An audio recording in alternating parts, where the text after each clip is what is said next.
সেদিন ঘুরতে বেরিয়েছিলাম ছেলেকে নিয়ে সিটি সেন্টারে। কোথায় যাব করে ভেবে না পেয়ে আমরা ডিরেক্ট চলে গিয়েছিলাম ওই ড্রিমপ্লেক্স মলের সামনে, যেখানে অনেক ফুটপাত বসে আর ফুটপাতে কিন্তু ভালো ভালো খাবার দাবার বানায়। আর এই যে দোকানটা দেখতে পাচ্ছ, এখান থেকে কিন্তু আমরা বিয়ের আগেও বাদাম শেক খেতাম, এমনকি বিয়ের পরেও মাঝে মাঝে খেয়েছি। আর আজকে হঠাৎ করে অমরের খুব খেতে ইচ্ছে করেছে, তো তাই ও অর্ডার দিয়েছে। আর আমি বললাম পুপুকে, আমি এখন সামলাচ্ছি, তুমি আগে খেয়ে নাও।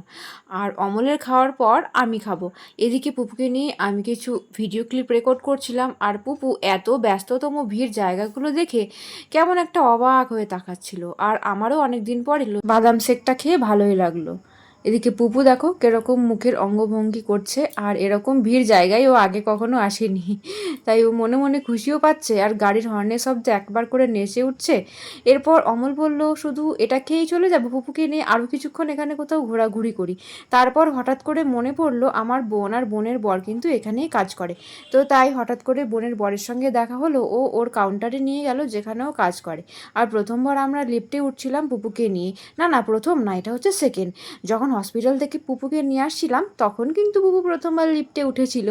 বাই দ্য ওয়ে, পুপু কেমন একটা ঘাবড়ে গেছিলো দেখে মনে হলো। আর এরপর ওর মিমির সঙ্গে দেখা হয়ে গিয়েছিল। এটা হচ্ছে দুর্গাপুরের জাংশন মল। এটা কিন্তু দুর্গাপুরবাসীদের খুবই মনের মতো একটা জায়গা।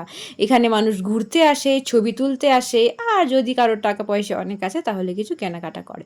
তো আমরা সবাই মিলে কিছু ছবি টবি তুলছিলাম, আর এরপর কিন্তু আমরা এসকেলেটারে নামছিলাম। পুপুকে নিয়ে অমল নামতে একটুও ভয় করেনি, কিন্তু আমার ভয় করছিল যে ওকে নিয়েও কিভাবে নামবে। যাই হোক, এসকেলেটারেও কিন্তু পুপু ফার্স্ট টাইম চললো। সব কিছুর মেমোরি ধরে রাখতে হবে, তো তাই জন্যই তো রেকর্ড করা আর তোমাদের সাথে শেয়ার করা। শুধু তোমাদের সাথে শেয়ার করাই নয়, এগুলো কিন্তু আমরাও চাইলে পরে দেখতে পারি। আর অমলের কিন্তু এবার পিৎজা খেতে খুব ইচ্ছে হয়েছিল। আমরা যদিও অনেক দিন পিৎজা খাইনি। সবার প্রথমে কিন্তু দু একটা দোকানে ঘোরাঘুরি করলো, অনেক রাত হওয়ার জন্য ওদের কাছে পিৎজা ছিল না।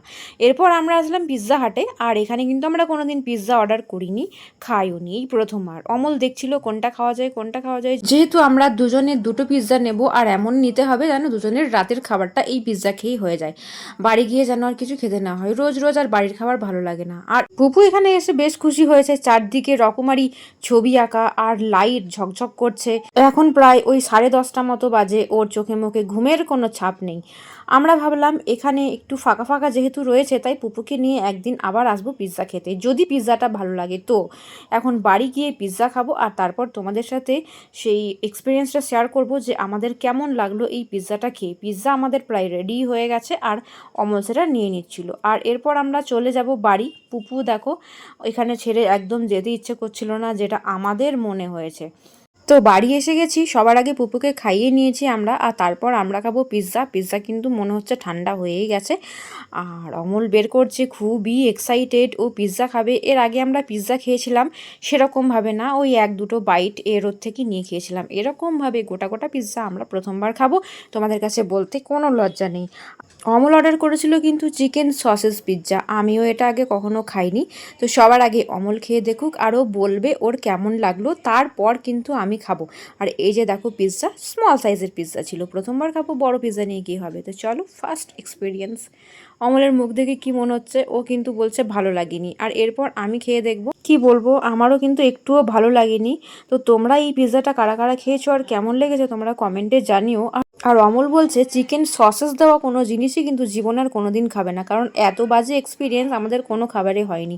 এর থেকে কম দামে একটা এগরোল খেলেও অনেক বেটার হতো। তো ভিডিওটা এখানেই শেষ করছি, দেখা হচ্ছে নেক্সট ব্লগে। বাই।